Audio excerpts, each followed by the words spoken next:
우리는 지난 3주 동안 영적 성장에 대해서 말씀을 들었습니다. 신앙인의 모습을 성경은 여러 모양으로 표현해 놓고 있어요. 어떤 성경에서는요, 신앙이 성장했다라고 하는 말을 신령한 사람이다 라고 표현을 해요. 또 어떤 성경에서는 성령이 충만한 사람이다. 또 어떤 성경에서는 신앙이 성장했다라고 하는 말을 장성한 사람이다 라고 표현을 해요. 그런데 오늘 시편 1편을 우리가 읽어봤는데 1편에서는 저 사람은 신앙이 많이 성장했어 라고 하는 말을 할 때 복 있는 사람이라고 표현을 해놨어요. 저자들마다 하나님 앞에 다가가는 방식이 다르기 때문에 같은 이야기도 이렇게 다양하게 쓰고 있는 것을 보게 됩니다.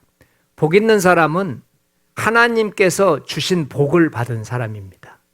그래서 이 사람은 무슨 일을 하든지 복을 받고 또 그 복 속에서 삶을 누리면서 자신의 삶을 살아갑니다. 자, 지금부터 복 받은 사람의 모습을 한번 보면서 성도가 왜 성장해야 되는지 그것에 대해서 한번 생각을 해보려고 합니다.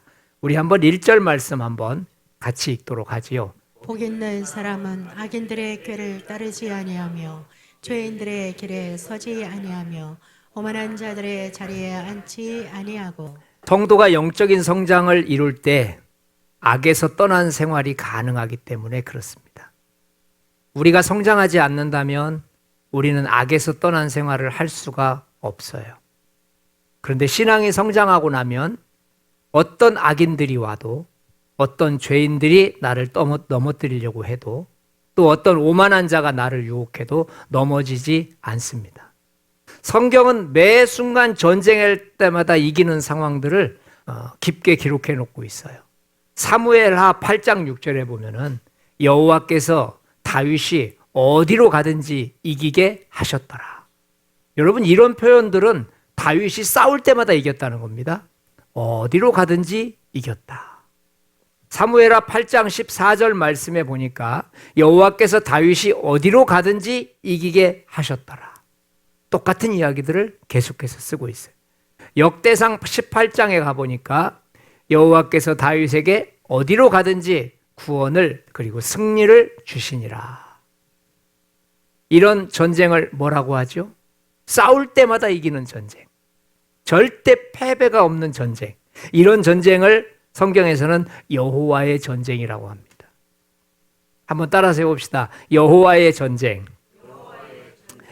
신앙이 성장하면 내가 힘써서 싸우는 전쟁이 있고요. 하나님께서 대신 싸워주시는 전쟁이 있어요.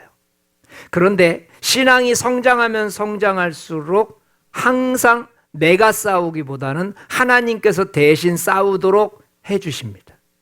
그래서 승리의 비결을 알고 있는 사람들은 신앙이 성장한 사람들이죠. 그들은 여호와께서 대신 싸워주시기 때문에 매번 이깁니다. 오늘 다윗이 말씀 것처럼 어디로 가든지 이기게 하시니라.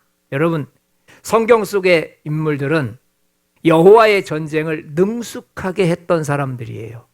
그래서 영적인 성장은 물론 영적인 지혜와 영적인 전쟁까지도 가능합니다. 자, 이제 도대체 그들은 어떻게 매 순간마다 삶 속에서 전쟁을 할 때 이겼을까?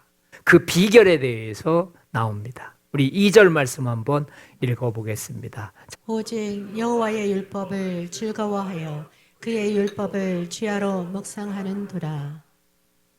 2절에서 두 가지 단어를 놓치면 안 돼요. 즐거워한다 라는 말하고 주야로 묵상한다 라는 말이죠. 즐거워한다는 말은 하나님 말씀을 의무감이나 책임감을 훨씬 초월한다는 뜻이에요. 그러니까 매일매일 하나님 말씀을 읽고 묵상한다 할지라도 의무감에 의해서 오늘도 이만큼 읽어야지, 오늘도 약속했으니까 이렇게 책임감 가지고 해야지, 이렇게 하는 단계를 뛰어넘었다는 거예요. 운동으로 말하면 아마추어와 프로의 차이입니다. 프로 선수들은 경기를 할 때 여러분 즐기면서 합니다.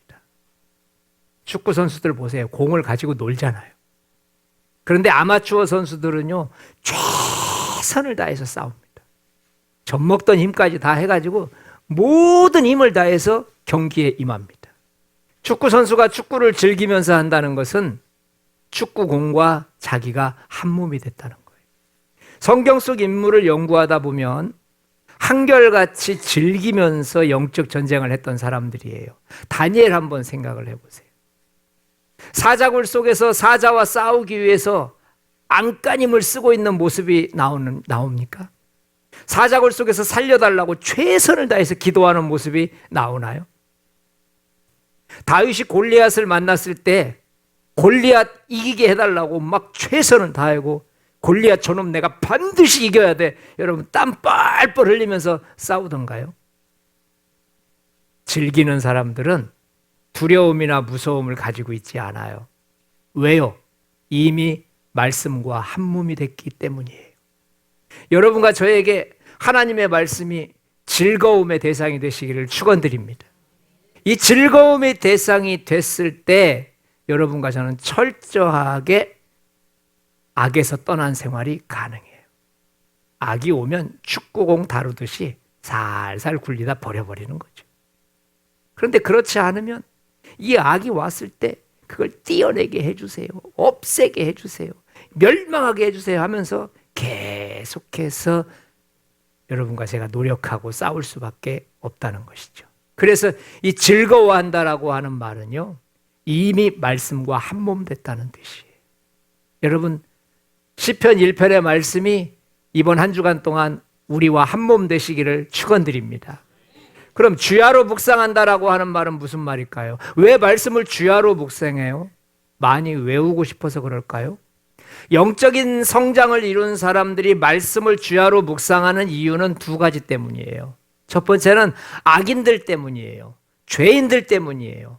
교만하고 오만한 자들의 유혹 때문이에요. 그들의 유혹이 아침 저녁으로 24시간 내내 주야로 찾아오기 때문에 주야로 넘어지지 않기 위해서, 매 순간 1분 1초도 넘어지지 않기 위해서, 시험 들지 않고 고통을 하나님 앞에 드리기 위하여서 주야로 묵상하는 거예요. 왜냐하면 주야로 묵상하지 않으면 시험 들 일이 생길 수도 있거든요. 그래서 여호와의 율법을 주야로 계속해서 틈만 나면 시간 나면 묵상하는 것을 믿으시기 바랍니다.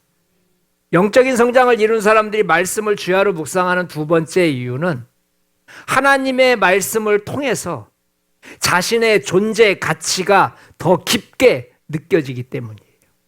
보통 신앙 좋은 사람은 가난합니까? 부자입니까? 신앙이 안 좋아서 잘 모르시나요? 신앙 좋은 사람들은 보통 세상에서 무시를 당합니까? 아니면 칭찬받습니까? 소외당하나요? 아니면 막 반기던가요? 불신자들이. 이런 사람들은 자신의 존재 가치를 세상에서 찾아볼 수 없거든요. 자신이 신앙생활을 온전히 하면 할수록 정죄하고 무시하고 거절당하거든요. 어느 선교사님 이야기가 이렇게 그 유튜브에 나오더라고요. 어떤 선교사님이 아내하고 싸웠답니다. 왜 싸웠냐고 그랬더니 아내가 옷을 사가지고 왔더래요. 근데 아내가 너무너무 행복해하면서 여보 옷이야. 그래서 물어봤대요. 이거 새 옷이야 중고야? 그래서 너무 자신 있게 당연히 새 거 샀지. 그러자 그 선교사님이 갑자기 인상이 확 변하면서 이거 중고로 사면 지금 이 가난한 아이들 우리가 몇 끼의 식사를 더 줄 수 있는데 어찌 당신의 몸을 위해서 이것을 중고로 살 수 있는 옷을 새 옷으로 샀느냐고. 그러면서 티격태격 깊이 싸웠다는 거예요. 그러면서 하영주 목사님이 그러시더라고요. 나는 아직도 이런 순수한 마음이 있는가. 보통 신앙이 좋은 사람들은요, 자신의 가치를 말씀 속에서 찾지 세상에서 찾지 않습니다. 그래서 주야로 묵상하는 거예요. 왜냐하면 말씀과 깊어지면 깊어질수록, 말씀과 한 몸이 되면 한 몸이 될수록 자신의 존귀함은 더 드러나거든요. 한번 생각해 보십시오. 악인들이 공격하고 교만한 자들이 나를 넘어뜨리려 할 때마다 하나님이 나를 지켜주신다면 그분을 즐거워하지 않으시겠습니까? 이보다 더 즐거운 시간이 있을까요? 자신을 무시하고 천시하는 세상 속에서 나를 귀하다고 말씀하시고 나를 사랑한다고 말씀하시는 분이 있다면 그런 분을 즐거워하시지 않으시겠습니까? 이거보다 더 즐거운 시간이 있을까요? 여러분과 저의 한 주간의 삶이 하나님의 말씀을 노력하는 수준이 아니고 즐기는 시간 되시기를 축원드립니다.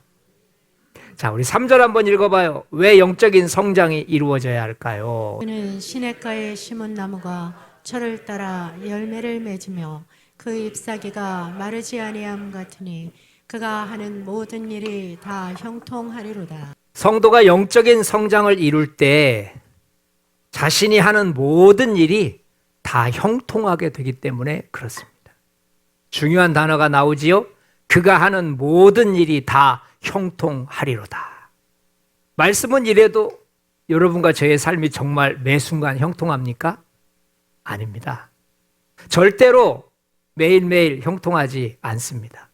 그런데 이상하지 않습니까? 왜 이런 말씀을 기록해 놓으셨을까요? 우리가 생각하고 있는 형통함과 하나님께서 생각하시는 형통함이 다르기 때문에 그래요. 형통함이란 모든 일이 다 잘 된다는 뜻이 아니고 하나님께서 매 순간 나와 함께 하신다는 뜻인 줄 믿습니다.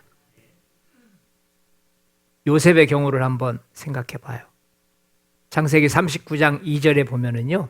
여호와께서 요셉과 함께 하심으로 그가 형통한 자가 되어 그의 주인 애굽 사람 집에 있으니라. 그러니까 요셉의 형통은 능력 때문이 아니고 하나님이 함께 하셨기 때문이에요. 그 다음 절에 보면은 그의 주인이 여호와께서 그와 함께 하심을 보고 또 여호와께서 그의 범사에 형통하게 하심을 보았더라. 그러니까 그 형통함의 능력을 옆에 있는 믿지 않는 보디발이 봤다는 거예요. 여러분과 제가 일이 술술 풀리는 걸 옆 사람이 봤다 이런 뜻이 아닙니다. 노예의 신분이었음에도 불구하고 아무것도 가진 게 없음에도 불구하고 이상하게 무슨 일을 시키든지 잘 되는 거예요. 여러분, 궁지에 몰렸을 때 형통한 은혜가 있어지시기를 축원드립니다. 그 문제를 해결해 버린다는 뜻이 아니고 그 어려운 문제 속에서도 하나님과 함께 하시는데 그것이 사람들 눈에 보이더라는 거예요. 할렐루야. 창세기 39장 23절에 보니까 간수장은 그의 손에 맡긴 것을 무엇이든지 살펴보지 아니하였으니 이는 여호와께서 요셉과 함께 하심이라. 여호와께서 그를 범사에 형통하게 하셨더라. 그러니까 감옥에서도 하나님은 요셉을 떠나지 않으셨어요. 감옥을 풀려나게 한 것이 형통함이 아니고 감옥 속에서도 하나님이 함께 하심으로 간수쟁이에게 인정받고 축복받는 것 자체가 형통함이라는 것을 믿으시기 바랍니다.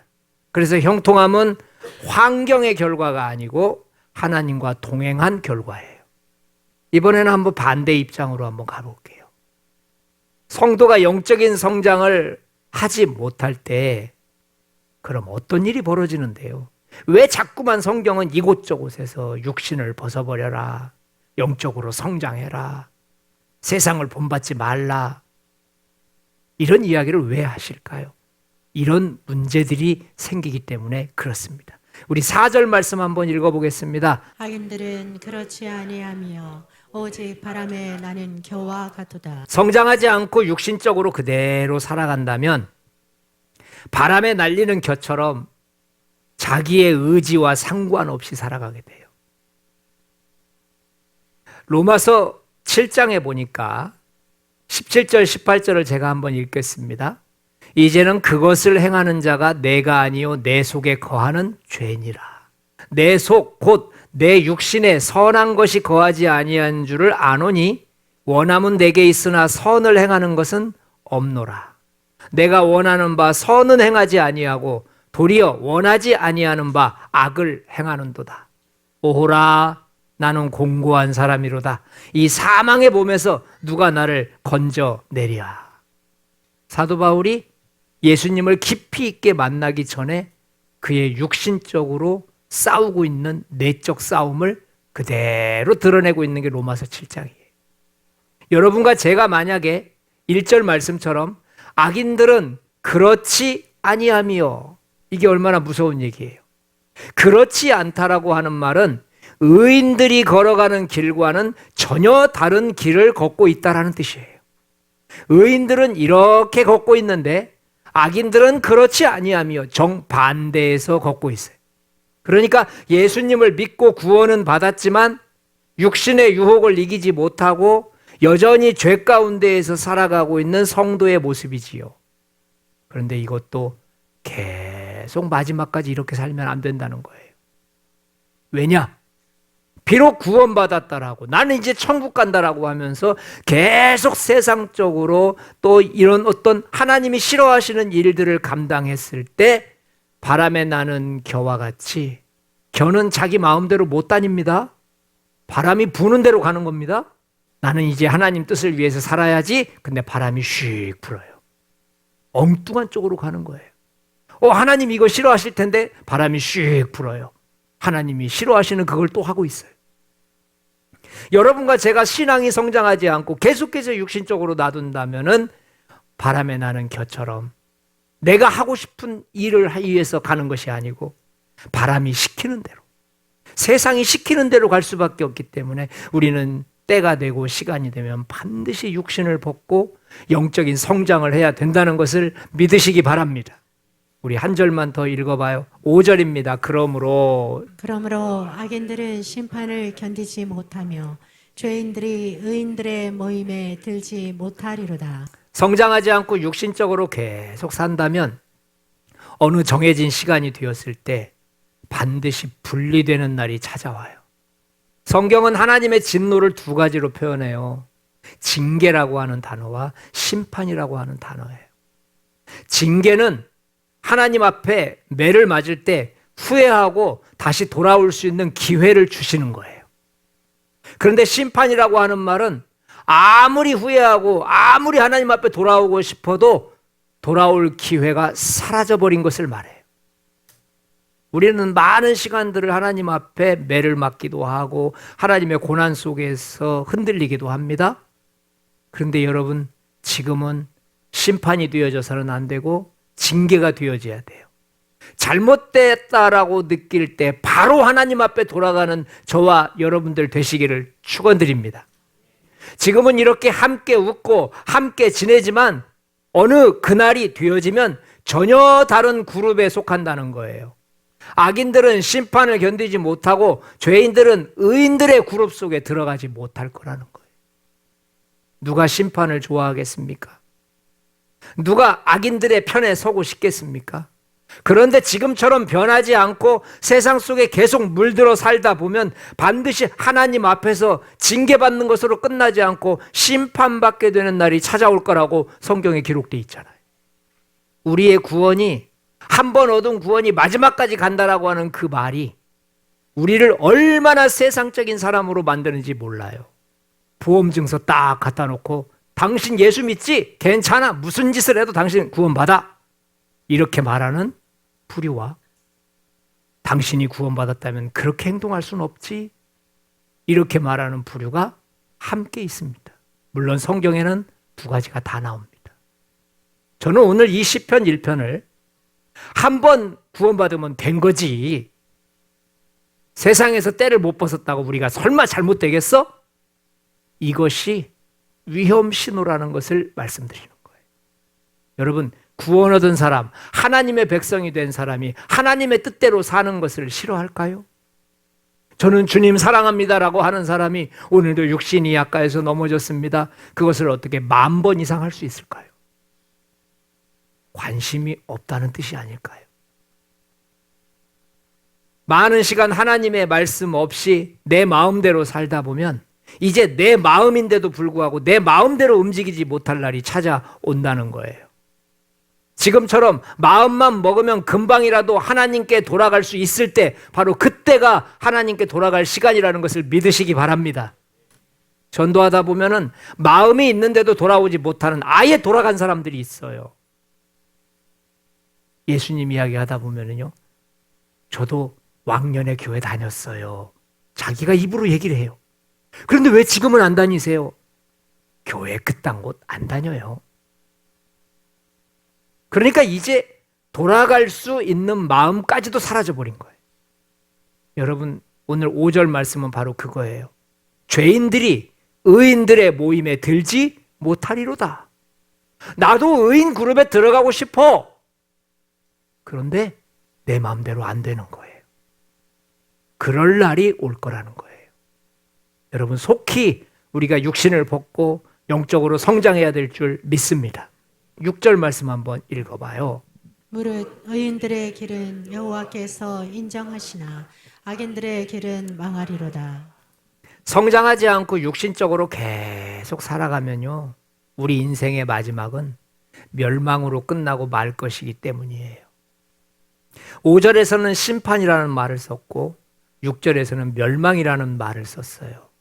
분명히 적어놨어요. 심판이란 말을 적어놨다고요. 멸망이라는 말을 적어놨다고요. 누구나 볼 수 있도록, 언제든지 볼 수 있도록 시편 1장을 피자마자 멸망이란 말과 심판이란 말을 분명히 적어 놓으셨다고요. 이렇게 무서운 말씀을 그냥 스쳐 지나가거나 아주 사소한 일로 여기는 것은 여러분과 제가 하나님의 말씀의 심각성을 인식하지 못하고 있다는 뜻입니다. 잠깐 고난 당하고 말겠지, 잠깐 어려움 있다가 말겠지라고 취급해 버린다면 기록된 말씀에 대한 두려움이 없다는 거예요. 자, 여러분, 1절에는 복 있는 사람이라는 말을 했습니다. 4절에서는 정반대 사람을 이야기하는데 복 없는 사람이라고 말하지 않았어요.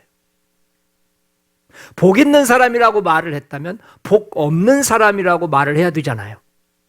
그런데 그 반대말을 쓰지 않고 악인은 이렇게 썼어요. 복 없는 사람이 아니고 악인은이라고 썼다고요. 그리고 심판이란 말을 쓰고 멸망이라는 말을 썼다고요. 왜 그랬을까요? 왜 똑같은 교회에서 함께 신앙생활 하는데 왜 좋은 말 놔두고 이렇게 무섭고 험한 말만 쓸까요? 우리의 신앙이 성장하지 않고 육신적인 모습으로 마지막 날까지 계속 간다면 분명히 문제가 생길 거라는 거예요. 만일 오랜 시간 믿었음에도 여전히 어린아이 수준으로 이야기하고 어린아이 수준으로 살아가고 여전히 육신을 벗어버리지 못하고 변하지 않는다면 우리는 반드시 어떤 과정을 거치면서 문제가 발생하고 말 거예요. 겁을 주기 위해서 기록해 놓은 것이 아니고 정말로 육신대로 살아가는 큰 문제가 될 것이라는 것을 말씀해 주고 있는 거예요. 로마서 8장의 말씀을 제가 한번 읽어보겠습니다. 육신을 따르는 자는 육신의 일을, 영을 따르는 자는 영의 일을 생각하나니 육신의 생각은 사망이요 영의 생각은 생명과 평안이니라. 육신의 생각은 하나님과 원수가 되나니 육신에 있는 자들은 하나님을 기쁘시게 할 수 없느니라. 분명히 기록해놨어요. 고린도전서 2장 14절에 보니까 육에 속한 사람은 하나님의 성령의 일을 받지 아니하나니 이는 그것들이 그에게는 어리석게 보이고 그는 그것들을 알 수도 없나니 그러한 일은 영적으로 분별되기 때문이라. 그러니까 육에 속한 사람은 영적인 것들을 볼 수가 없어요. 들을 수가 없어요. 그래서 육의 이야기를 하는 거예요. 영에 속한 사람은 영의 것들을 보고 영의 것들을 들으니까 영의 이야기를 하는 거예요. 여러분과 저의 삶이 왜 우리가 영적으로 성장해야 합니까? 영적으로 성장하지 못하면 반드시 때가 되었을 때 문제가 되기 때문이라는 것을 기억하시기를 바랍니다. 우리 함께 기도해야 될 내용을 한번 볼까요? 이번 한 주간 동안 이렇게 한번 살아봤으면 좋겠어요. 시편 1편 매일 읽기. 우리 한번 이번 한 주간 매일 시편 1편을 읽는 것은 어떨까요? 자, 읽으실 분은 아멘 하세요. 네. 여러분들이 말씀하신 건 하나님이 보고 계시죠? 네. 왜 또 아멘이 줄어들어요, 다시. 자, 나는 이번 한 주간 동안 매일매일 월요일부터 토요일까지 시편 1편을 꼭 한 번씩 읽겠습니다 하시는 분 아멘 하십시오. 좋습니다. 자, 2번은요. 유혹을 이기는 구체적인 방법을 한번 세워보세요. 지금 우리를 유혹하고 있는 게 분명히 있습니다. 사람마다 다 있지요. 이걸 어떻게 해야 이길 수 있을까? 한번 적어보세요. 그리고 그것을 실천해보세요. 자, 3번 한번 읽습니다. 시편 1편 매일 묵상하기. 자, 읽지만 마시고 어떻게 하라고요? 묵상하기. 그리고 웬만해서는 그냥 다 외워가지고 오십시오. 웬만해서는 그냥 외워가지고 오세요. 아마 이거 다 외우시는 분이 우리 문집사님이실 거예요. 다음 주에 내가 꼭 시키겠습니다. 꼭 시킬 테니까. 또 잘못했다간 그 집안 다 시킬 수도 있으니까. 시편 1편을 여러분 한번 6일 동안 매일 읽으세요. 그리고 한번 묵상해 보세요. 도대체 이 말씀이 무슨 말씀일까? 그리고 지금 현재 우리를 유혹하는 것들, 어떤 일이 있어도 여러분 그 방법을 세우셔야 돼요. 대책 없이 무너지는 건 안 됩니다. 자, 우리 이 시간 이제 마무리로 함께 기도하도록 할까요? 기도 한번 옮겨봐 주세요. 예수님 말씀을 즐거워하고 주야로 묵상하는 복 있는 사람이 되게 하옵소서. 여러분 말씀을 주야로 묵상하시고 복받은 사람 되시기를 축원드립니다. 시편 1편 뭐 성경 다 읽는 거 아닙니다. 시편 1편을 매일 읽으세요. 그리고 오늘도 복이 임했다. 하나님이 함께 한다는 뜻이지요. 성령님 시냇가에 심긴 나무처럼 열매 맺는 믿음을 주옵소서. 네, 여러분 열매 맺어야 돼요. 반드시 이번 한 주간도 지난주와 다른 열매가 또 맺히시기를 축원드립니다. 하나님 우리 가정과 교회가 말씀 위에 뿌리 내려 무슨 일을 하든지 형통한 복을 주옵소서. 무슨 일을 하든지 그 어려움 속에서 형통의 복이 임하시기를 축원드립니다. 잠시 세상에 내가 살면서 항상 찬송 부르다가 날이 저물어 오라 하시. 좀 빨리빨리 넘겨주세요. 나아가리 열린 천국문 내가 들어가 세상 짐을 내려놓고 빛난 면류관 받아 쓰고서 주와 2절입니다. 다스리리